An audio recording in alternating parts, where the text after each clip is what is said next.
Hello, good morning, student. This is chapter 4 of science, class 8, metals and non-metals. Metals and non metals इस chapter में आप लोग क्या क्या पढ़ने वाले, चलिए डिस्कस करते हैं। तो प्रॉपर्टीज ऑफ मेटल्स, मेटल्स की क्या क्या प्रॉपर्टीज होती हैं, क्या क्या विशेषताएं होती हैं। प्रॉपर्टीज ऑफ नॉन मेटल्स क्या होते हैं, उनकी क्या प्रॉपर्टी होती हैं। Use of metals and non metal, इन दोनों का क्या क्या यूज़ होता है। About corrosion of metals and method of its prevention, है ना। जो मेटल्स होते हैं उनका कैसे कोरोजन होता है। कोरोजन मतलब होता है संक्षारण, मतलब वो कैसे घटते जाते हैं या फिर नष्ट होते जाते हैं, और उनका कैसे प्रिवेंशन, उनको कैसे रोका जा सकता है, इसके बारे में आप इस चैप्टर में पढ़ेंगे। तो चलिए स्टार्ट करते हैं। तो चलिए इंट्रोडक्शन से स्टार्ट करते हैं। We have an infinity variety of substance in the universe. हमारे ब्रह्मांड में, हमारे विश्व में बहुत सारे वेराइटीज़ हैं सब्सटेंसेस की। सब्सटेंस मतलब होता है तत्वों की। The number of element forming this substance is limited, है ना। जब भी हम क्या बनाते हैं, कोई भी सब्सटेंस बनाते हैं, कोई भी पदार्थ बनाते हैं, तो उसमें एक कुछ एलिमेंट्स मिला के उनको बनाया जाता है। There are now more than 92 naturally occurring element. और यहाँ पे मतलब 92 से भी ज़्यादा एलिमेंट्स जो है वो नेचुरली है, मतलब प्रकृति से हमें मिले हैं। An important classification of element is in term of metals and non metals. और जो भी ये एलिमेंट्स हैं, जो भी ये तत्व हैं, उनको दो पार्ट में कैटेगराइज किया गया है, मेटल्स और नॉन मेटल्स में। अब देखिए मेटल्स हम आपको बता देते हैं। मेटल्स मतलब जैसे आपके सिल्वर हो गया, गोल्ड हो गया, कॉपर हो गया, एल्यूमिनियम हो गया, ये सभी मेटल्स होते हैं। और नॉन मेटल्स में जैसे ऑक्सीजन हो गया, नाइट्रोजन हो गया, हाइड्रोजन हो गया, ये सभी नॉन मेटल्स आते हैं। A few are metalloids which process character of both metals and metals. अब देखिए क्या होते हैं, कुछ ऐसे एलिमेंट्स हैं जिनको, जो दोनों में शामिल होते हैं, वो मेटल्स भी बोला जाता है और नॉन मेटल्स भी बोलता है। From the electronic view point मतलब जैसे विद्युत के द्वारा कुछ प्रक्रिया करा के, क्रिया करा के कुछ मेटल्स बनाए जाते हैं। तो less than 20 are non metal are defined as element which form positive ion by losing electron, है ना। तो उनमें से 20 से भी कम ऐसे नॉन मेटल्स हैं जो कि पॉजिटिव आयन, एक आयन होता है, जैसे उनको पॉजिटिवली प्रोसेस कराई जाती है और निगेटिवली मतलब प्लस और माइनस का सिंबल लगा जाता है। तो 20 से भी कम ऐसे हैं एलिमेंट्स हैं। दे कंटेन 1, 2 और 3 वैलेंस इलेक्ट्रॉन्स। और ये इनमें क्या होता है, संयोजन, जो रासायनिक संयोजन होता है वो 1, 2 या 3 से भी कम होता है। फॉर एग्जाम्पल सोडियम, यहाँ पे एग्जाम्पल दे के समझाया जा रहा है। For example a sodium atom loses one electron, a calcium atom loses two electrons to form the respective positively charged ions, ठीक है। तो इस तरह से यहाँ पे जो बताया जा रहा है कि सोडियम जो है वन इलेक्ट्रॉन छोड़ता है, कैल्शियम जो है 2 इलेक्ट्रॉन छोड़ता है। जब भी इनके साथ कोई प्रोसेस कराई जाती है, आप लोग नेक्स्ट अभी पढ़ेंगे, चैप्टर में ही है। अब देखिए, तो non metals are defined as element which form negative ion by gaining electrons, है ना। तो नॉन मेटल जो होते हैं, जब इनको आयन दिया जाता है, नेगेटिव आयन दिया जाता है, तब इनसे ये बनते हैं। दे कंटेन 5, 6 और 7 valence electron and gain 1 electron. ये तो क्या करते हैं, ये 5, 6 या फिर 7 जो भी संयोजन होता है इनका, वो इनको रखते हैं और इनके बाद इन्हें एक आया इलेक्ट्रॉन मिलता है। अब देखिए ये प्रोसेस है, इनको हम एक्सप्लेन करके समझ सकते हैं। देखिए नेक्स्ट टॉपिक है properties of metals and non metals, है ना। प्रॉपर्टीज क्या क्या होती है, विशेषताएं क्या होती हैं। तो physical properties of metals and non metals, ये फिजिकल इनका पढ़ लीजिए। तो फिजिकल स्टेट मतलब होता है अवस्था इनका, जो ये दिखते कैसे हैं, इनकी क्या अवस्था होती है, उसके बारे में पढ़ेंगे। तो almost all metal exist as solid. तो मोस्टली क्या होता है, ज़्यादातर क्या होता है, जो मेटल्स होती है वो हमेशा सॉलिड फॉर्म में होती हैं। Mercury, gallium, francium and caesium are the only metals known to occur in liquid state in nature, ठीक है। इनमें से जिनके नाम यहाँ पे बताए गए हैं, ये केवल लिक्विड फॉर्म में होती है, बाकी सभी सॉलिड फॉर्म में होती है। फिर देखिए नेक्स्ट है मेटेलिक लस्टर। लस्टर मतलब था चमक। तो जो मेटल्स होते हैं उनमें एक चमक होती है। In pure state metals have a shining surface, this property is called metallic lustre. इनमें देखिए इनका जो मेटल्स होती हैं वो चमकदार होती हैं, चमकती हैं, इसे ही बोला जाता है metallic lustre. Metal like aluminium and magnesium appear white, है ना। एल्यूमिनियम आप जानते ही हैं, ये वाइट कलर में दिखते हैं। गोल्ड इज येलो, गोल्ड जो होता है येलो कलर में होता है, और जो कॉपर होता है वो रेडिश ब्राउन कलर में होता है। फिर देखिए नेक्स्ट बताया गया यहाँ पे विशेषता में हार्डनेस, ये हार्ड होते हैं ना। फिर देखिए बताया गया मेलेबिलिटी मतलब आघात वर्धनीयता, इनको जब भी पीटा जाता है,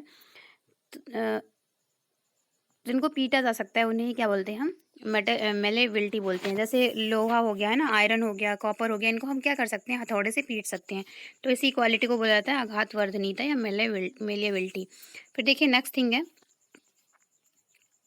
डक्टिलिटी। डक्टिलिटी मतलब तन्यता। इनको खींच के हम पतले तार के रूप में बना सकते हैं, खींचा जा सकता है, इसे ही बोलते हैं ductility. Metal can be easily drawn into thin wire, है ना, पतले टुकड़े में पतले तार के जैसे इनको खींचा जा सकता है, इसे बोलते हैं डक्टिलिटी।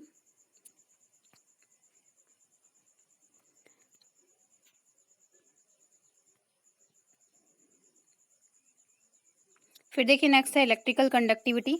मतलब ये विद्युत के चालक होते हैं। यदि से इनको टच कराया जा सकता है तो ये पॉजिटिव रिस्पॉन्स देते हैं ना, तो ये इलेक्ट्रिसिटी कंडक्टिविटी में होती है।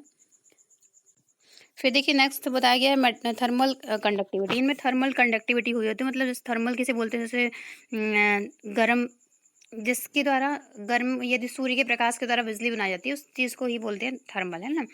तो इनके भी ये इनसे भी ये कंडक्ट होते हैं। टेंसाइल स्ट्रेंथ मतलब तन्यता होती है इनमें। डेंसिटी मतलब घनत्व होता है, इनका एक घनत्व होता है कि ये इनका किस फॉर्म में रखा जाएगा। सोनोरस मतलब गुंजायमान। जब इनको पीटा जाता है हथौड़े से तो इनसे आवाज़ निकलती है, इसको ही सोनोरस बोलते हैं। अब देखिए नेक्स्ट थिंग है chemical properties of metal and non metal.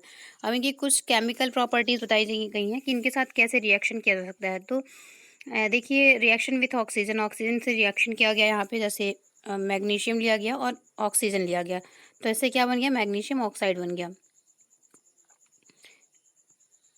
फिर देखिए रिएक्शन विद वाटर। यदि वाटर के साथ इनका रिएक्शन किया जाता है, रिएक्शन का मतलब होता है कि इनको मिला दिया जाता है।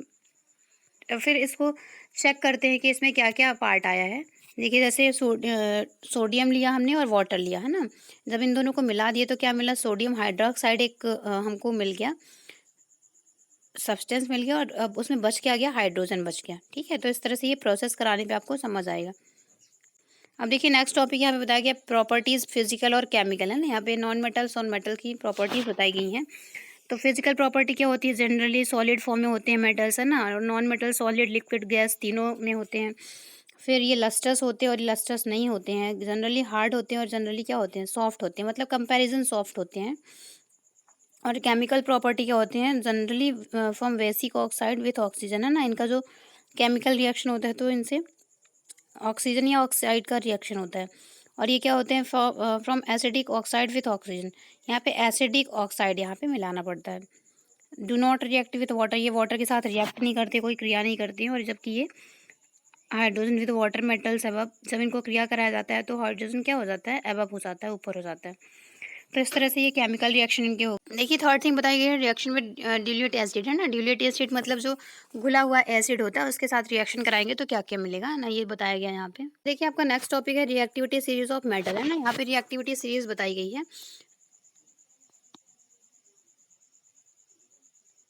देखिए यहाँ पे जो potassium, barium, calcium, sodium, magnesium था, तो यहाँ पे जो मेटल्स का जो रिएक्टिव था वो क्या था, बहुत ज़्यादा था। ठीक है, और जैसे जैसे यहाँ पे गए एल्यूमिनियम में गए, जिंक में गए, आयरन में गए, निकल में गए, टिन में गए, लेड में गए, हाइड्रोजन, कॉपर, मरकरी, सिल्वर, यहाँ पे जो केमिकल रिएक्शन हो जाता है वो क्या हो जाता है, थोड़ा डिक्रीज होने लगता है, कम होने लगता है।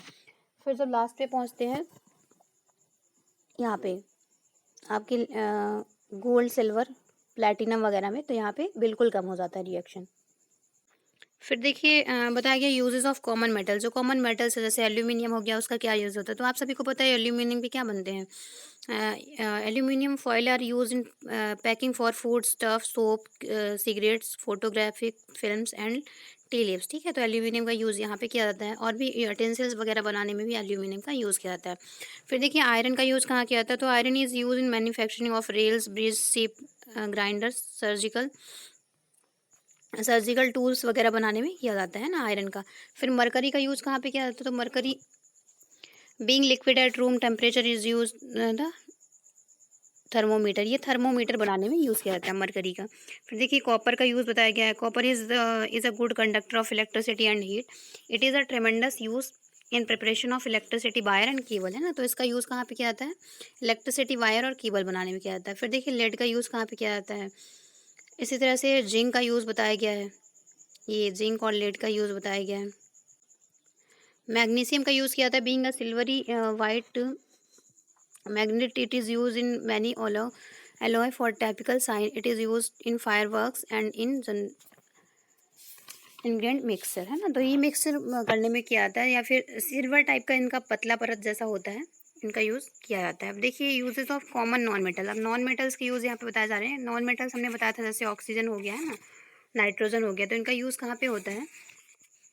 तो it is required by all living organism in the process of respiration. Respiration की प्रोसेस में क्या आता है, जब ये श्वसन करते हैं उस टाइम पे, है ना, ऑक्सीजन का यूज़ करते हैं। फिर the process of burning require oxygen. जब भी कोई चीज़ें जलाई जाती हैं, जैसे हम अगरबत्ती जलाते हैं, मोमबत्ती जलाते हैं, तो उस टाइम पे भी ऑक्सीजन की ज़रूरत होती है। इसके प्रैक्टिकल के लिए आप कर सकते हैं, किसी भी यदि आप क्या करते हैं, एक कांच का बॉटल लेते हैं और उसमें मोमबत्ती को जला के रख देते हैं। तो जब आप मोमबत्ती को जलाते हैं तब एरिया फ्री रहता है, तो वो मोमबत्ती आसानी से जल जाती है। लेकिन जैसे ही आप कांच के अंदर मोमबत्ती डालेंगे तो थोड़े टाइम के बाद वो बंद हो जाएगी, क्योंकि वहाँ पे उसको प्रॉपर ऑक्सीजन नहीं मिल रही होती है। ये कांच की बॉटल में आपने मोमबत्ती जला के रखी, सपोज दैट, और उसको उल्टा करके ढक दिया, तो ये बुझ जाएगी, क्योंकि ऑक्सीजन वहाँ पे नहीं मिलेगा।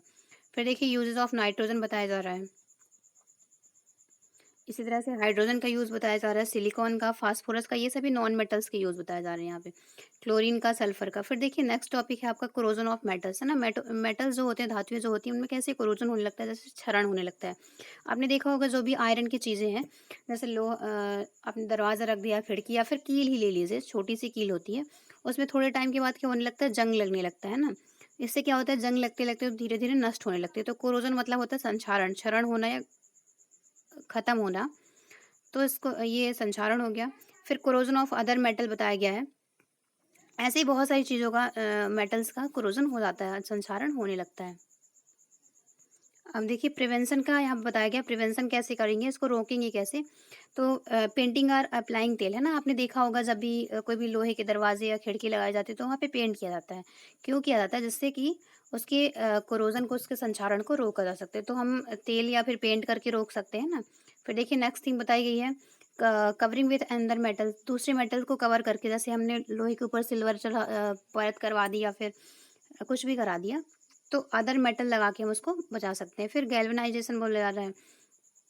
आयरन की कोई भी चीज़ है, उसको हम क्या करते हैं, जिंक के में करवा देते हैं, लेयर करवा देते हैं, तो वो गैल्वेनाइजेशन होता है।